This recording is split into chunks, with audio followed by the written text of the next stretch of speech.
Et salut à tous, j'espère que vous allez bien. Alors aujourd'hui on va faire un petit tour du côté du coût à la frame, et on va voir ce que ça donne du coup pour ce mois de mars par rapport à la dernière fois au mois de janvier, juste après la petite sponsor, allons-y, c'est parti.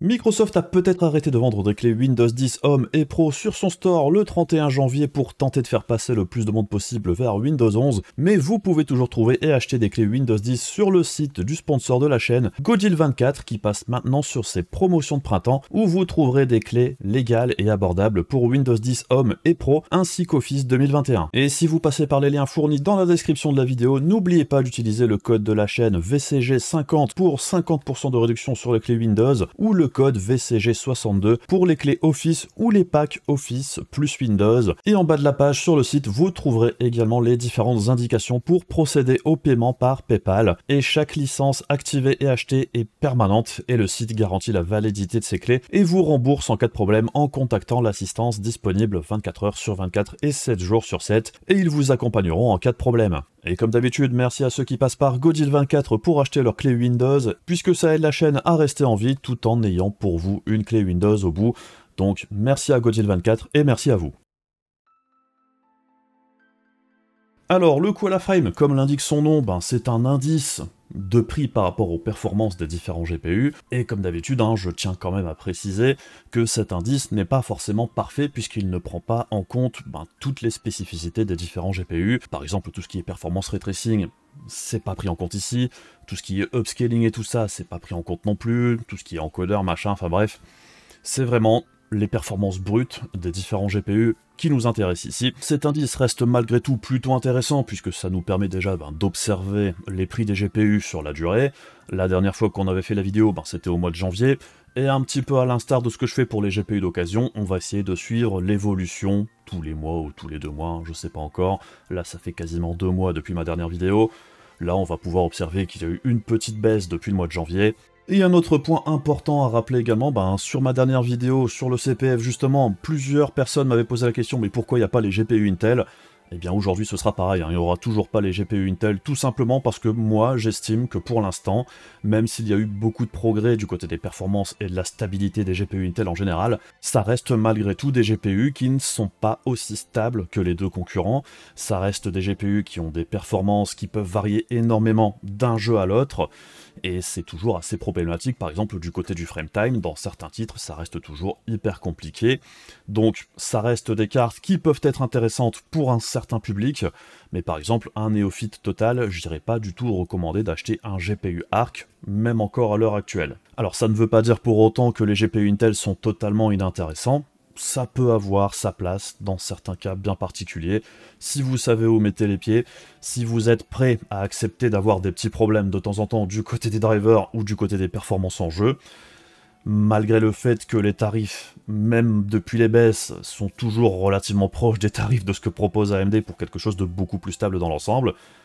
Si c'est votre truc, pourquoi pas tenter l'aventure Intel, mais ayez quand même conscience que vous aurez probablement des petits problèmes à droite à gauche. Alors je rappelle également que les prix qui sont indiqués ici, ce sont des prix que j'ai trouvés dans le commerce. Alors ça ne provient pas forcément de boutiques françaises, puisque les boutiques françaises ne sont pas toujours celles qui ont les meilleurs prix. Loin de là, la plupart du temps, si on veut avoir des très bons prix du côté des GPU, il vaudra mieux se tourner vers des boutiques allemandes, espagnoles, ou sur Amazon, il y a certaines boutiques, par exemple NR Info, pour les cartes d'AMD principalement, qui nous proposent des tarifs plus intéressants que les boutiques qu'on a en France. Alors ce sera pas pour tout le monde idéal, on est bien d'accord, mais bon, si on cherche à avoir les meilleurs tarifs, c'est la plupart du temps dans ces boutiques-là qu'il faudra aller voir. Je précise également que les différents GPU trouvés à tel ou tel prix seront mis dans la description de la vidéo, si ça vous intéresse d'aller voir d'où ça provient. Alors il y a certains liens qui seront affiliés, d'autres pas, ça dépend des boutiques. Faites comme vous voulez. Donc bref, allons voir un petit peu ce qui s'est passé depuis le mois de janvier du côté du prix des GPU neufs chez Nvidia et chez AMD. Alors avant de passer sur le coût à la frame, on va déjà observer ce qui s'est passé du côté des prix entre janvier et mars. Et ce qu'il est intéressant de noter, c'est que ce soit chez Nvidia ou chez AMD, les tarifs sont à la baisse. C'est juste que la baisse est beaucoup plus marquée du côté des cartes d'AMD que des cartes d'Nvidia. Si on commence du côté des RTX 4000, alors on peut voir que la 4090 a très légèrement baissé de prix, mais c'est pas vraiment une baisse significative. on va dire qu'on se rapproche plus en fait du taux de change. C'est ce qui explique un petit peu la baisse de tarifs très légère entre janvier et mars, mais ça reste quand même 50 € environ d'économiser pour les 4090 les moins chers. Pour la RTX 4080, par contre, la baisse est beaucoup plus marquée, puisqu'on n'est pas très loin des 10% d'évolution entre le mois de janvier et le mois de mars, puisqu'à l'heure actuelle, la 4080 coûte environ 1270 € selon les diverses promos et compagnie, hein. Mais c'est une carte que l'on peut trouver maintenant à ce prix-là. Bon, ça reste très cher quoi qu'il arrive, mais c'est quand même une baisse entre le mois de janvier et maintenant. La 4070 Ti, par contre, bon, on voit qu'il y a une toute petite légère baisse du tarif en moyenne. Alors je sais, hein, il y a certains moments où on peut la trouver à 900 €, ce qui est son prix officiel, mais ça tourne la plupart du temps aux alentours des 920, 925 €, c'est ce que j'ai retranscrit ici. Alors ensuite on a les RTX 3000, alors la 3080 on en trouve encore un petit peu, mais ça se fait quand même de plus en plus rare, et le tarif est quand même assez élevé. Au mois de janvier ça tournait aux alentours des 900 €, on voit que maintenant au mois de mars ça a quand même baissé un petit peu, on revient plus ou moins à des tarifs, je dirais normaux pour la 3080, et quand je dis normaux, hein, c'est plutôt le normal d'il y a 2 ans en fait, hein. C'était le prix que ça aurait dû coûter il y a quelques années, mais bon, ça a quand même malgré tout baissé d'environ 10% par rapport au mois de janvier. La 3070 Ti c'est pareil, au mois de janvier ça tournait aux alentours des 700 balles, à l'heure actuelle on tourne plus aux alentours des 600, ce qui encore une fois est plus ou moins le tarif qu'elle est censée coûter en fait, hein, ni plus ni moins, donc ça fait une belle baisse d'environ 15%, c'est pareil pour la 3070, à l'heure actuelle par exemple chez Grosbill on en trouve à 500 €, ça fait une baisse de 15% par rapport au mois de janvier. Sinon pour le reste de la gamme, la 3060 Ti ça bouge pas énormément mais petite baisse quand même de pas très loin de 5%, la 3060 12 Go, bon on est passé des 370 € environ à 360 € environ, ce qui est une petite baisse de même pas 3%, mais c'est une baisse quand même. La 3068 Go par contre baisse un petit peu plus rapidement, hein, puisqu'elle est passée des 350-360 € à environ 320 € à l'heure actuelle. Pour la 3050 par contre, pas de gros changements, hein. On tourne toujours aux alentours des 280 €, et on le verra plus tard au moment du Koala Frame, les RTX 3000, il y a quelques modèles qui se démarquent un petit peu, mais dans l'ensemble, hein, c'est quand même plutôt cher. On passe maintenant du côté de chez AMD. Alors la 7900 XTX, on voit que le tarif se maintient aux alentours des 1200 €, c'est plus ou moins ce qu'on a retrouvé assez rapidement après la sortie, et ça se maintient à ce niveau-là, ça a l'air de plutôt pas trop mal se vendre dans l'ensemble. La 7900 XT par contre, alors là c'est intéressant, hein, puisque les tarifs sont clairement en baisse par rapport au mois de janvier, et depuis sa sortie en fait. Ça avait commencé au tarif officiel aux alentours des 1000-1050 balles, là on voit que maintenant, au mois de mars, on en trouve à 860 €, ce qui est quand même une baisse de plus de 10%, pour une carte qui est sortie il y a juste quelques mois, c'est quand même une baisse assez énorme et assez rapide, et c'est pas vraiment surprenant, hein, puisque bon, depuis sa sortie, on l'a toujours dit, la 7900 XT, le tarif qui était demandé à la base était juste beaucoup trop élevé dans l'ensemble, et bien on voit que le tarif baisse en conséquence, et très rapidement. Un petit peu plus surprenant par contre, et bien c'est la 6950 XT qui baisse encore quand même assez fortement depuis le mois de janvier, puisqu'on passe d'environ 850 € à 730 € à l'heure actuelle, ce qui nous fait une baisse de pas loin de 15% entre les 2 mois, et ça rend la carte beaucoup plus intéressante qu'elle ne l'était à une certaine époque. Là, 730 €, la 7950 XT, même encore à l'heure actuelle, c'est pas trop mal placé du tout. Et si on compare ça à la 6900 XT, qui baisse aussi de manière assez sensible d'environ 7%, on passe de 750 € à 700 € à l'heure actuelle, ça reste une baisse plutôt appréciable, mais c'est quand même une baisse beaucoup moins marquée que la 6950 XT, je dirais que les 30 € d'écart entre les deux, là personnellement, j'aurais pas vraiment d'hésitation à avoir, je partirais plus vers la 6950 XT que la 6900 XT. La 6800 XT, par contre, elle aussi, belle baisse au niveau du tarif, puisqu'on passe de pas très loin de 700 € au mois de janvier à 600 € à l'heure actuelle, ce qui nous fait une baisse d'environ 12%, ce qui est encore une fois plutôt intéressant. Ça reste une des cartes les plus intéressantes pour ce niveau de performance à l'heure actuelle, et de quand même assez loin. La RX 6800 tout court, par contre, bon, elle a plus ou moins disparu à l'heure actuelle. La 6750 XT, pas de gros changements ici, c'est plus ou moins le même tarif. La 6700 XT, par contre, elle continue de baisser tout doucement. Alors, on a déjà vu des promos qui s'approchent plus encore des 400 €. Là, j'ai mis 430 € puisque c'est très facile de la trouver à ce tarif-là la plupart du temps, mais il y a moyen de temps en temps de la trouver un petit peu moins chère. La RX 6700, alors elle, par contre, elle est aussi particulièrement intéressante à l'heure actuelle, puisqu'on est passé de pas très loin des 400 € à 340 € et parfois même un petit peu en dessous, ce qui nous fait une baisse d'environ 10-11%, et ça la rend quand même particulièrement intéressante par rapport aux cartes qui sont placées juste en dessous, puisqu'on voit par exemple que la 6650 XT est à peine moins chère, tout comme la 6600 XT, et même par rapport à la RX 6600, on le verra après au niveau du coût à la frame, la 6700 à l'heure actuelle est vraiment très bien placée. Et enfin en bas du tableau on a la RX 6600 et la 6500 XT, au niveau des tarifs c'est plutôt stable, ça n'a pas vraiment changé. La 6600 de temps en temps on la trouve en promo à environ 250 balles, la 6500 XT ça se maintient aux alentours des 170. Alors on passe maintenant sur le coût à la frame. Souvenez-vous ce que je venais de vous dire juste avant, la 6700 à 340 balles, c'est vraiment hyper bien placé en 1080p Ultra, c'est très clairement la carte qui vous donnera le plus de performance à un tarif relativement serré. Et c'est très clairement un des gros changements par rapport à ce qu'il y avait eu au mois de janvier, là où on avait la 6600 XT plus ou moins dans le haut du tableau, ici on voit que très clairement la 6700, c'est elle qui remporte un petit peu le match à l'heure actuelle. Une autre carte qui se démarque très clairement par rapport aux autres, eh bien c'est évidemment la 6800 XT, comme on peut le voir ici. Vu le niveau de performance qui est proposé et vu le tarif qui est demandé à l'heure actuelle, c'est vraiment une carte hyper intéressante à 600 €. La 6800 XT, c'est vraiment du très bon. Et si on regarde le tableau pour le moment, jusqu'à la 6800 XT, ce qu'on observe, eh bien, c'est qu'on a uniquement des cartes de chez AMD, c'est que du RDNA 2, et très clairement, à l'heure actuelle, les meilleurs deals, ça se trouve sur les Radeon. La 3060 Ti, c'est pas que ce soit une mauvaise carte, mais c'est juste qu'on a quand même un gros paquet de cartes plus intéressantes,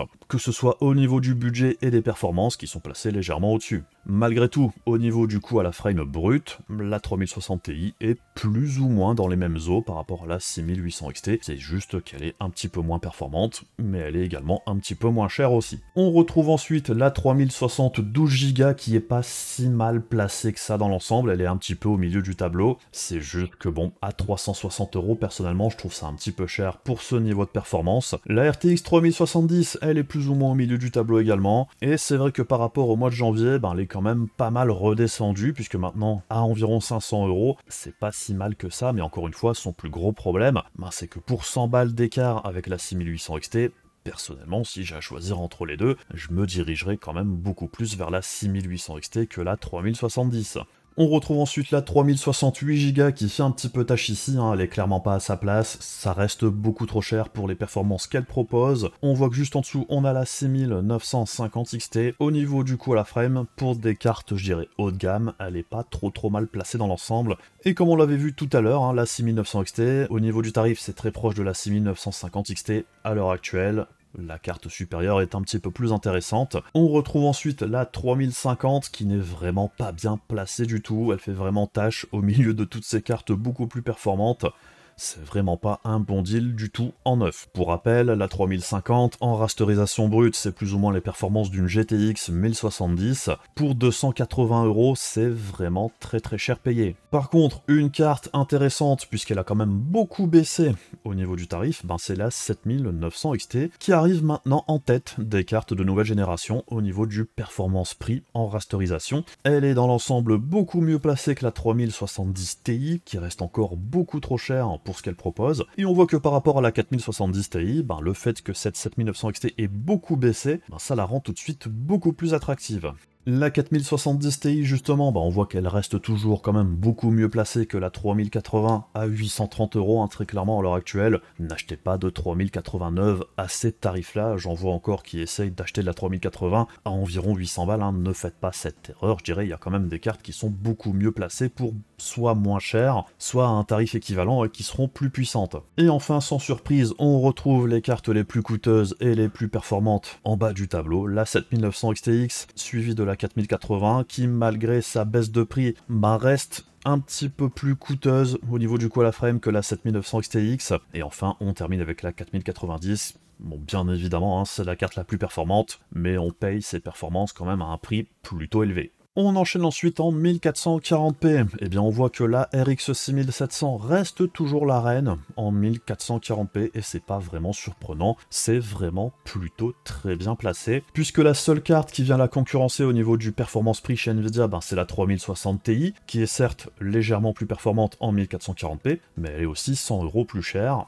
Dans cette gamme de prix là, je trouve que la 6700 reste encore plutôt bien placée. On retrouve ensuite la triplette de Navi 23, donc la 6600, 6650 XT, 6600 XT, qui restent des alternatives relativement intéressantes, même si personnellement, avec la 6700 à peine plus chère, c'est un petit peu plus compliqué. On retrouve ensuite la 6700 XT à 430 €, c'est pas forcément mauvais, c'est même plutôt correct dans l'ensemble au niveau du tarif.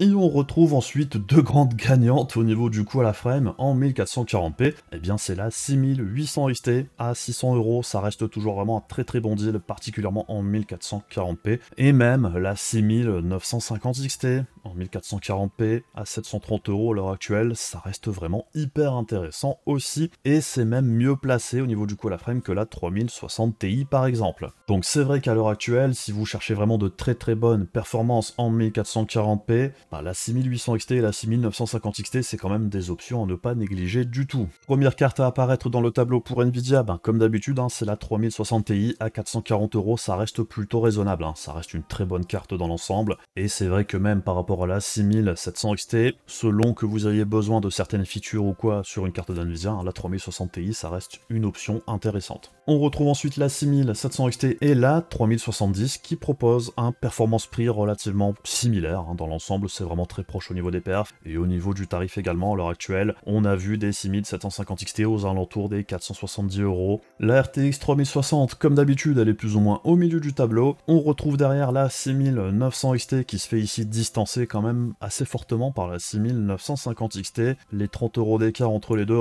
très clairement, c'est à l'avantage de la carte la plus puissante. La 3068 Go, c'est toujours hyper compliqué pour elle, elle n'a absolument rien à faire là, elle est beaucoup trop chère pour ce qu'elle propose. Et la première carte de nouvelle génération qui arrive en 1440p, c'est la 7900 XT, sans grande surprise. Vu le tarif actuel, elle est pas si mal placée que ça. Ça reste certes un petit peu plus cher comparé à la 6950 XT et la 6800 XT. À vous de voir si la différence de prix pour les performances apportées en plus, est-ce que ça vaut le coup ou pas. Personnellement, j'aurais quand même une petite préférence pour la 6950 XT ici. La RTX 3050, encore une fois, c'est beaucoup trop cher pour ce que ça propose. La 3070 Ti, comme en 1080p, même si ça a baissé de prix, ça reste très cher. La 3080 et la 4070 Ti, c'est pareil, la 4070 Ti reste beaucoup plus intéressante à l'heure actuelle sur les cartes de nouvelle génération, du côté de chez Nvidia bien évidemment. Et enfin on retrouve les trois cartes les plus puissantes à l'heure actuelle, la 7900 XTX qui est légèrement mieux placée encore une fois que la 4080 sans grande surprise, et enfin la 4090 qui certes propose des performances au-dessus des deux autres mais c'est beaucoup plus cher. Et enfin on arrive en 4K et là ça bouge un petit peu plus que dans les deux autres résolutions, en dehors de la RX 6700 qui conserve son avantage à l'heure actuelle à 340 €, c'est vraiment un très bon deal. Et ensuite on retrouve la RTX 3060 Ti, qui fait mieux en général en 4K que la 6700 XT, puisqu'on le sait, la 6700 XT, 6750 XT en 1440p c'est très performant, en 4K ça commence à tomber un petit peu au niveau des performances. Rien de dramatique dans l'absolu, mais ça permet à la 3060 Ti de repasser devant. On retrouve ensuite par contre une des cartes les plus intéressantes en 4K également à l'heure actuelle, c'est la 6800 XT. Comme on peut le voir ici, à 600 €, ça permet de toucher les environ 60 FPS dans la majorité des jeux assez facilement. On retrouve juste derrière la 3070 qui n'est pas très mal placée, encore une fois c'est pareil. En 4K, les cartes d'Nvidia de génération 3000 se maintiennent un petit peu mieux que les cartes de chez AMD. On a juste derrière la 6950 XT qui est plutôt bien placée encore une fois. Si vous cherchez vraiment des performances un petit peu au-dessus de la 6800 XT en 4K, ça se défend quand même plutôt pas mal. On retrouve derrière la 6750 XT.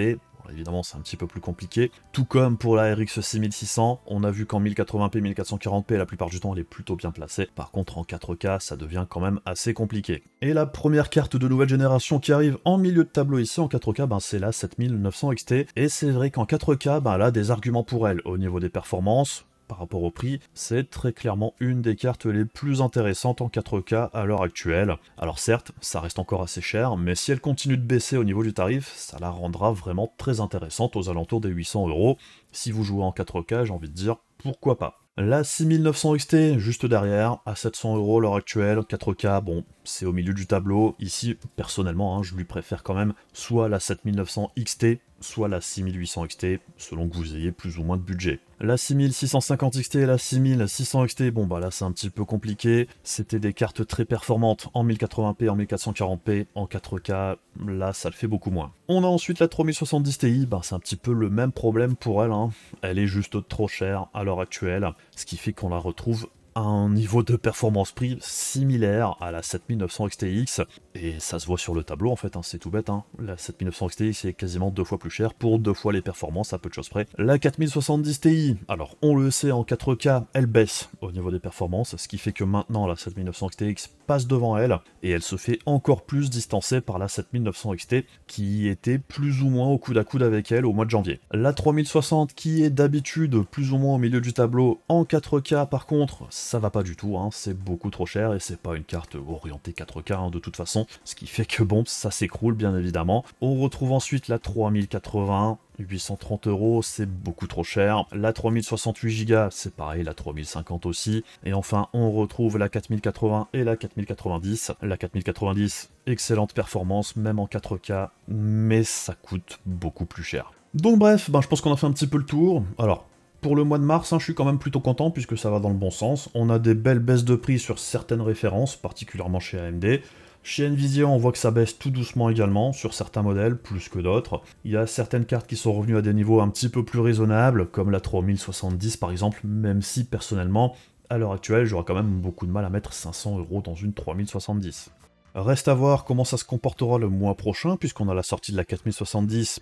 Aux dernières rumeurs, ça devrait arriver pour à peu près mi-avril. On verra ensuite si AMD aura quelque chose à proposer en face, puisque pour l'instant, on a certes des cartes en Navi 21 particulièrement intéressantes, puisque à mon avis, le performance prix devrait pas vraiment bouger énormément, même avec la 4070. Il y a vraiment uniquement KMD qui pourrait faire un petit peu évoluer la chose un petit peu plus avec Navi 32, mais Navi 32, on sait pas vraiment quand ça sort, ça pourrait être encore quelques mois, on sait pas trop. Aux dernières rumeurs, c'était pour le printemps, et plus fin de printemps que début, donc il pourrait encore se passer 2-3 mois avant de l'avoir débarqué. Enfin bref, on va continuer de surveiller tout ça et voir comment ça évolue, et on refera une vidéo sur le coup à la frame dans quelques temps, on verra bien, peut-être après la sortie de la 4070 pour voir un petit peu comment tout ça se comporte. En tout cas, comme d'habitude, si la vidéo vous a intéressé, n'hésitez pas à faire les trucs pénibles de YouTube, et puis on se retrouve très rapidement pour d'autres vidéos. Des bisous à la prochaine, salut!